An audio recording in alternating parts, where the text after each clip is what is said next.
the attacks. Now we have a breaking news. The Israeli military has said that one of the bodies handed over by Hamas as part of an exchange for Palestinian prisoners was not a formal hostage. After overnight forensic tests on 4 bodies, which was returned on Tuesday, the army has said that medical officials concluded that one body does not match any of the hostages. The Israeli military has warned that Hamas is required to make all necessary efforts to return the deceased hostages. Now for this discussion, we welcome Mohammed Osman. He's an international relations specialist, joins us from Cairo.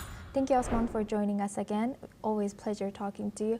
Now, with one of the bodies handed over by Hamas not matching this identity of any known hostage, how do you foresee this development affecting ongoing peace efforts, phase 1?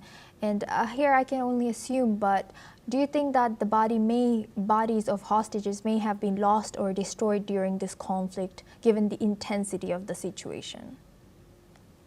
Thank you for having me, Asuma. Always a pleasure to be with you as well.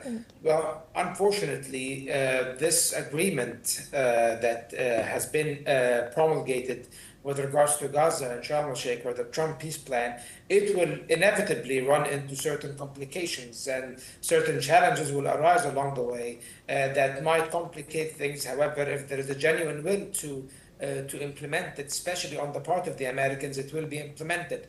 And of course, one of those challenges is the challenges of the bodies or the corpses of the hostages and the detainees, 28 of those. Hamas turned in 4 of them at the beginning of the ceasefire with the detainee exchange a couple of days ago. Yesterday, they submitted 2 other, or turned over to the Red Cross and the Israelis afterwards, 4 other corpses, and now it seems that one of those corpses is not of an Israeli hostage. And we have to bear in mind, Asuma, that finding these bodies is a very hard task, because most of them are under the rubble.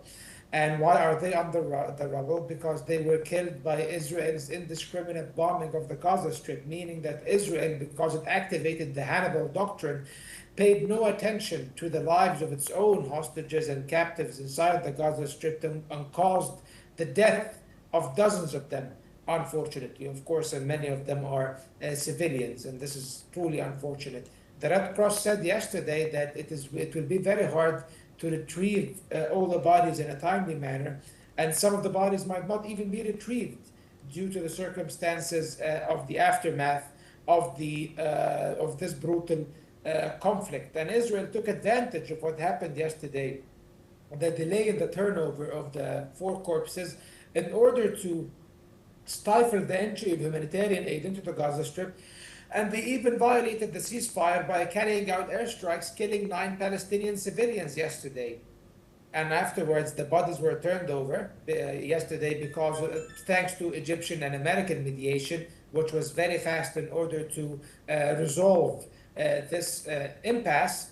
Now, with the Israelis saying that one of the bodies does not belong, or is not actually of the Israeli hostage that it was supposed to belong to, then of course I think Israel will use that to further place more obstacles and further obstruct the implementation of the agreement.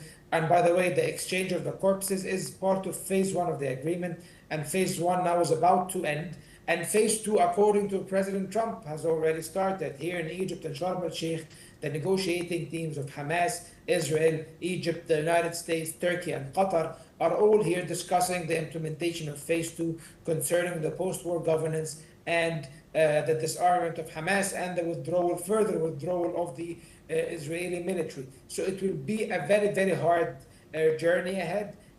We will witness a lot of obstacles along the way, a lot of hurdles, and maybe Israel will violate the ceasefire every now and then and use violent tactics in order to pressure the Palestinians. However, as long as the Americans are committed to the implementation and the success of the peace plan, I think it will succeed eventually, Asuma. And for once, I am optimistic, or cautiously optimistic, that is.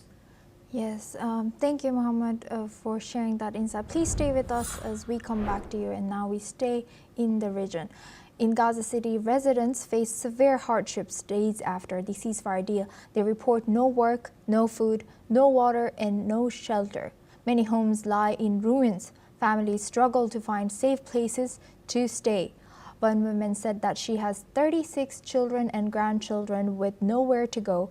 Water and electricity remain scarce. Cold weather worsens their plight. Despite promises, many fear forced displacement. As winter approaches, Palestinians in Gaza call for urgent aid and shelter to survive the harsh conditions. The humanitarian crisis in Gaza continues with hope and help still desperately needed. Let's have a look at what some displaced Palestinians have said. لا في شغل، لا في أكل، لا في شرب، لا في سكن، وبعدين جاي الشتاء.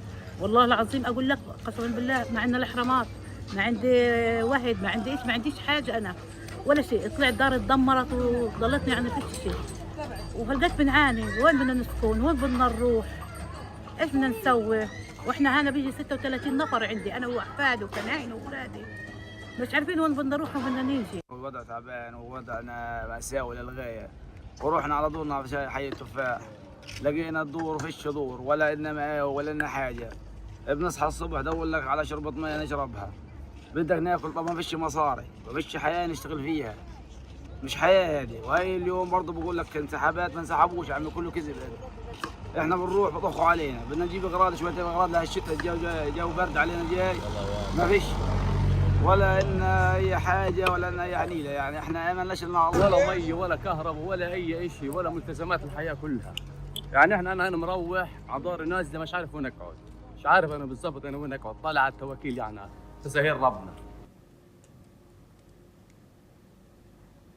Now we go back to our guest discussion with Mohammed Osman. He's an international relations specialist, joins us live from Cairo. Thank you very much, Mohammed, for staying with us. Now, the international community has been divided over how to handle Hamas about this conflict. Do you believe the group should be treated primarily as a political entity, or do you think they should be treated as a militant group? Of course, this is a very thorny question, Asuma. Yeah. However, I think that Hamas, at least, even if they want to be a political actor at this point, the international consensus is that they should turn over their weapons and disarm. And I think that this disarmament process should not be demeaning to Hamas.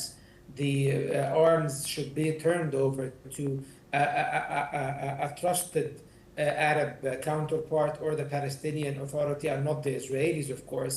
And Hamas is part of the reality of the political spectrum of Palestine and the Palestinian political class in general. They do have, I'm not a big fan of Hamas or any Islamist organization, but they are a part of the on-the-ground reality, and they have a certain following among the Palestinian people. They do represent a certain segment of the Palestinian people, and they have a large constituency.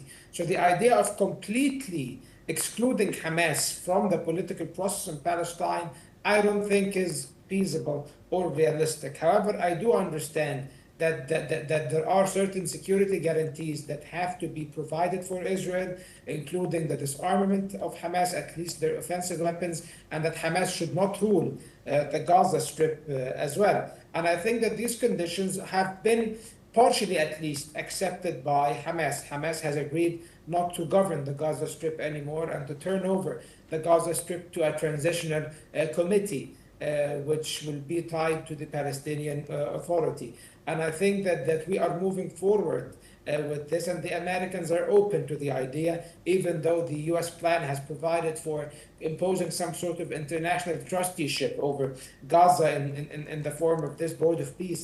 However, it seems that the Palestinians have reservations on this proposition. So do the Arab stakeholders, including Egypt. So I think it will be revisited. Maybe this international body or board of peace will be an advisory board that will monitor the implementation of the ceasefire rather than being the effective government of Gaza.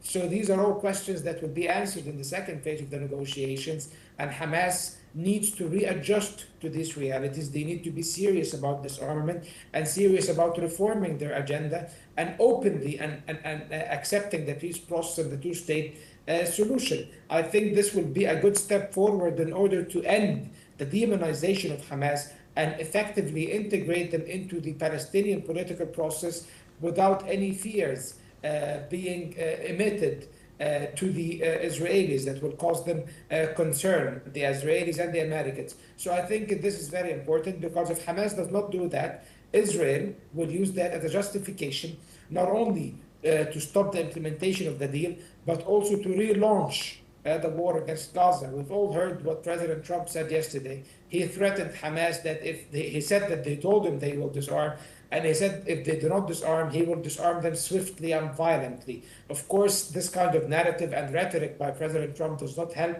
However, it does reflect a certain reality.